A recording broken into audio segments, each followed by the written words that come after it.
ನಮಸ್ಕಾರ ಫ್ರೆಂಡ್ಸ್, ಮತ್ತೊಮ್ಮೆ ನಿಮಗೆಲ್ಲರಿಗೂ ನನ್ನ ಚಾನಲ್ಗೆ ಸ್ವಾಗತ. ಇವತ್ತು ಬೆಳಿಗ್ಗೆ ತಿಂಡಿಗೆ ಚಪಾತಿ ಮಾಡಿದ್ದೀನಿ. ಸ್ವಲ್ಪ ತುಪ್ಪ ಹಾಕ್ಕೊಂಡಿದ್ದೀನಿ ಚಪಾತಿ ಮೇಲ್ಗಡೆ.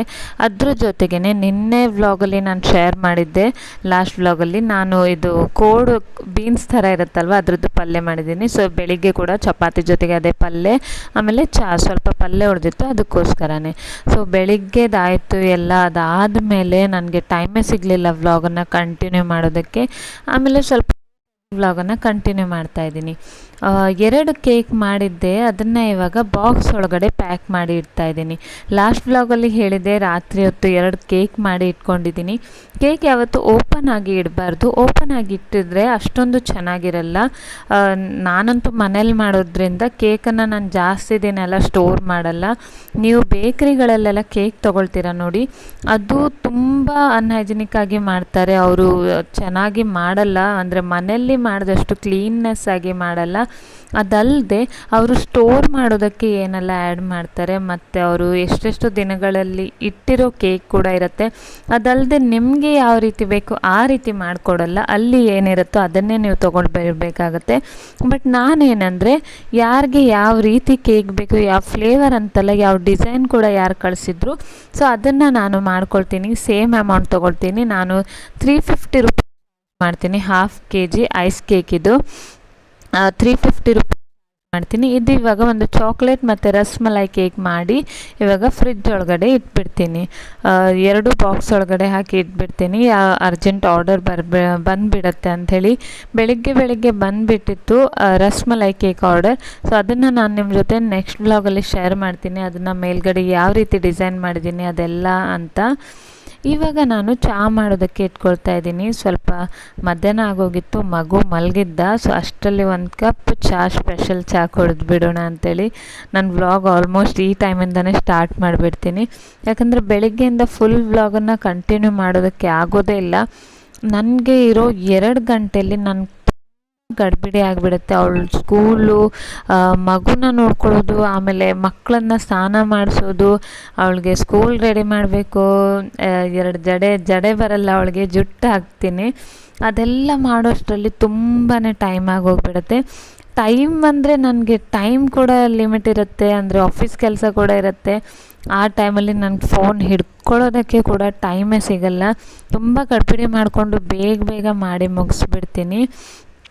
ಇವಾಗ ನಾನು ಮಧ್ಯಾಹ್ನ ನಂತರ ಅವನು ಮಲಗಿಸಿದ ನಂತರ ಆಫೀಸ್ ಕೆಲಸ ಇರುತ್ತೆ, ಒಂದೊಂದು ಸಲ ಕಂಪ್ಲೀಟ್ ಮಾಡೋದಕ್ಕೆ ಆಗಲ್ಲ. ಸೊ ಅದನ್ನು ಸಂಜೆ ಮಾಡ್ಕೊಳ್ತೀನಿ. ಇವಾಗ ನಾನು 1 ಕಪ್ ಟೀ ಕುಡಿದ್ರೆ ಸ್ವಲ್ಪ ಮೈಂಡ್ ಫ್ರೆಶ್ ಆಗಿಬಿಡುತ್ತೆ. ಅದಕ್ಕೆ ಟೀ ಮಾಡೋದಕ್ಕೆ ಇಟ್ಕೊಳ್ತೀನಿ. ಹಾಗೆ ಪಾತ್ರೆ ನೋಡ್ಬೋದು, ಅಲ್ಲಿ ತುಂಬ ಪಾತ್ರೆ ಉಳಿದಿದೆ, ಪಾತ್ರೆ ತೊಳಿಬೇಕು. ಅದನ್ನೆಲ್ಲ ಇವಾಗ ವಾಶ್ ಮಾಡ್ತೀನಿ. ಲಾಸ್ಟ್ ಇದರಲ್ಲಿ ನಾನು ಶೇರ್ ಮಾಡಿದ್ದೀನಿ, ನಾನು ಮನೆಯಲ್ಲೇ ಕೇಕ್ ಬಿಸ್ನೆಸ್ ಮಾಡ್ತೀನಿ ಅಂಥೇಳಿ. ಸೊ ತುಂಬ ಜನ ಕೇಳ್ತಾಯಿದ್ರು, ಹೇಗೆ ಮಾಡೋದು, ಅಂದರೆ ಮನೆಯಲ್ಲಿ ಬಿಸ್ನೆಸ್ನ ಹೇಗೆ ಮಾಡೋದು ಅಂಥೇಳಿ. ನಿಮಗೆ ಬೇಕಿದ್ದರೆ ತಿಳಿಸಿ. ನಾನು ಕೇಕ್ ಬಿಸ್ನೆಸ್ಗೋಸ್ಕರ ನೀವು ಮನೆಯಲ್ಲಿ ಮಾಡೋದಾದರೆ ನಾನೊಂದು ಸ್ಪೆಷಲ್ ವಿಡಿಯೋ ಮಾಡ್ತೀನಿ. ಇಲ್ಲಾಂದರೆ ನೋಡ್ತೀನಿ ಯಾವುದಾದ್ರೂ ಕ್ಲಾಸಸ್, ಆನ್ಲೈನ್ ಕ್ಲಾಸಸ್ ಏನಾದರೂ ಮಾಡೋದಕ್ಕೆ ನೀವು ರೆಡಿ ಇದ್ದರೆ ನನಗೆ ಕಮೆಂಟ್ ಮಾಡಿ. ಸೊ ನಾನು ಕಡಿಮೆ ಅಮೌಂಟಲ್ಲಿ ಆನ್ಲೈನ್ ಕ್ಲಾಸಸ್ನ ಶೇರ್ ಮಾಡ್ತೀನಿ. ಆನ್ಲೈನ್ ಕ್ಲಾಸಸಲ್ಲಿ ನಾವು ಕೇಕ್ ಮನೆಯಲ್ಲಿ ತಯಾರಿ ಮಾಡೋದು ಹೇಗೆ, ಬಿಸ್ನೆಸ್ ಮಾಡೋದು ಹೇಗೆ, ರೇಟ್ ಹೇಗೆ ಸೆಟ್ ಮಾಡೋದು, ನಿಮಗೆ ಪ್ರಾಫಿಟ್ ಎಷ್ಟು ಬರಬೇಕು, ನೀವು ಸಾಮಾನು ಎಲ್ಲಿಂದ ತೊಗೊಳ್ಬೇಕು, ಪ್ರತಿಯೊಂದು ವಿಷಯನೂ ಕೂಡ ನಾನು ನಿಮ್ಮ ಜೊತೆ ಶೇರ್ ಮಾಡ್ತೀನಿ. ನೀವು ನನಗೆ ಕಮೆಂಟ್ ಮಾಡಿ ತೋರಿಸಿ. ಸೊ ಕಮೆಂಟ್ ಮೂಲಕ ಎಷ್ಟು ಜನ ಇರ್ತಾರೋ ನೋಡಿ, ನಾನು ಅದ್ರ ಪ್ರಕಾರನೇ ಬಿಸ್ನೆಸ್ ನೀವು ಯಾವ ರೀತಿ ಸ್ಟಾರ್ಟ್ ಮಾಡಬೇಕು ಅಂತೆಲ್ಲ ತೋರಿಸ್ತೀನಿ. ಇವಾಗ ಮಗ ಕೂಡ ಎದ್ದಿದ್ದಾನೆ. ಅವನು ಅಲ್ಲಿ ಹೊರಗಡೆ ಅಂದರೆ ಗಾಡಿಯಲ್ಲಿ ಕೂತ್ಕೊಂಡು ಆಟ ಆಡ್ತಾ ಇದ್ದಾನೆ. ಸೊ ಅದಕ್ಕೆ ಅವನ್ನ ಮಾತಾಡಿಸ್ತಾ ಇದ್ದೀನಿ.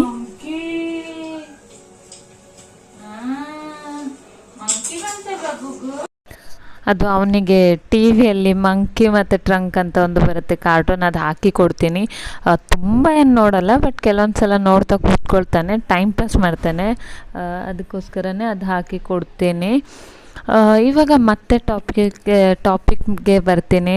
ಅದೇ ಮನೇಲಿ ಕೂತು ಹೇಗೆ ಬಿಸ್ನೆಸ್ ಮಾಡೋದು ಅಂಥೇಳಿ. ಸೊ ಇದೊಂದು ಬೆಸ್ಟ್ ಐಡಿಯಾನೇ ಅಂತ ಹೇಳ್ಬೋದು, ನೀವು ಮನೇಲಿ ಕೂತು ಬಿಸ್ನೆಸ್ ಮಾಡೋದಕ್ಕೆ.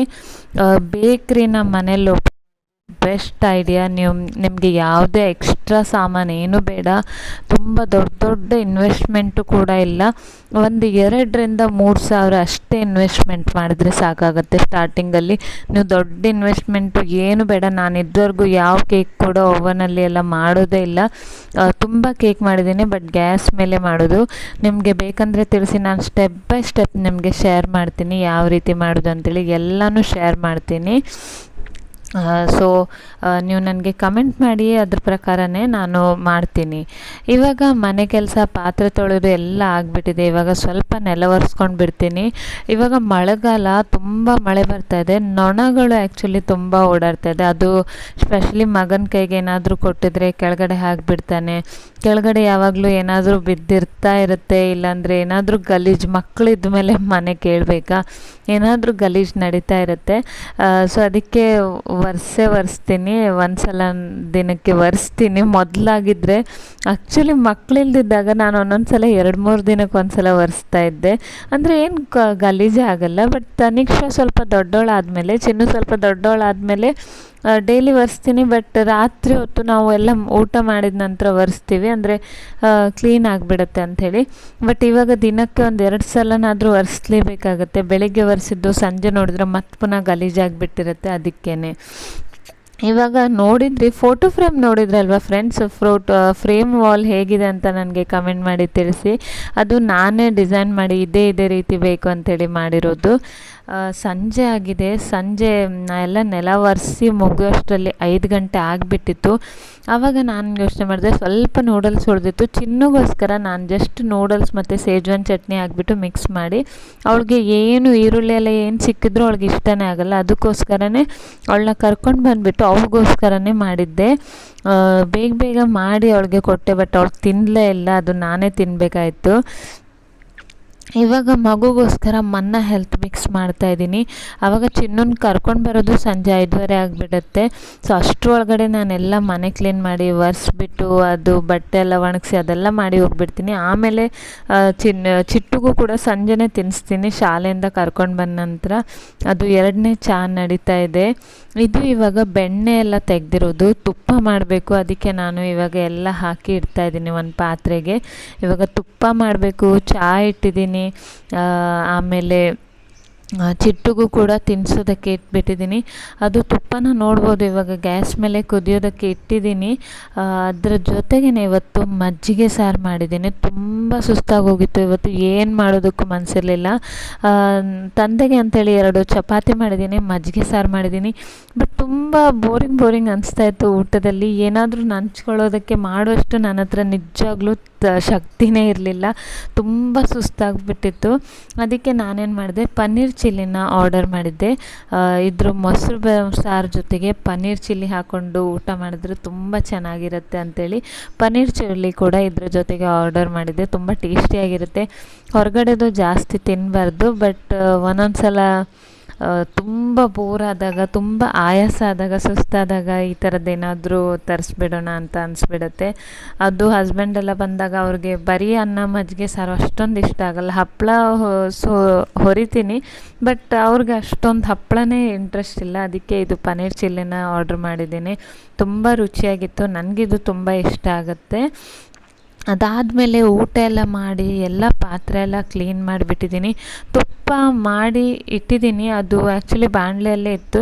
ಬೆಳಿಗ್ಗೆ ನಾನು ಡಬ್ಬದೊಳಗಡೆ ಹಾಕಿಟ್ಟಿದ್ದೀನಿ, ಯಾಕಂದರೆ ತುಂಬ ಬಿಸಿ ಇತ್ತು. ಸೊ ನೀವು ತುಪ್ಪದ ಎಷ್ಟು ಮಾಡಿದ್ದೀನಿ, ಹೇಗಾಗಿದೆ ಅಂಥೇಳಿ ನಾಳಿನ ವ್ಲಾಗಲ್ಲೇ ಕಂಟಿನ್ಯೂ ಆಗಿ ನೋಡಿ. ಯಾಕಂದರೆ ಇವಾಗ ರಾತ್ರಿ ಅದು ತುಪ್ಪ ತೆಗಿಲಿಕ್ಕೆ ಹೋಗಲಿಲ್ಲ. ನೋಡ್ಬೋದು. ಈ ವ್ಲಾಗ್ನ ಕೂಡ ಇಲ್ಲಿಗೆ ಎಂಡ್ ಮಾಡ್ತೀನಿ. ಐ ಹೋಪ್ ನಿಮ್ಗೆ ಇಷ್ಟ ಆಗಿದೆ ಅಂತ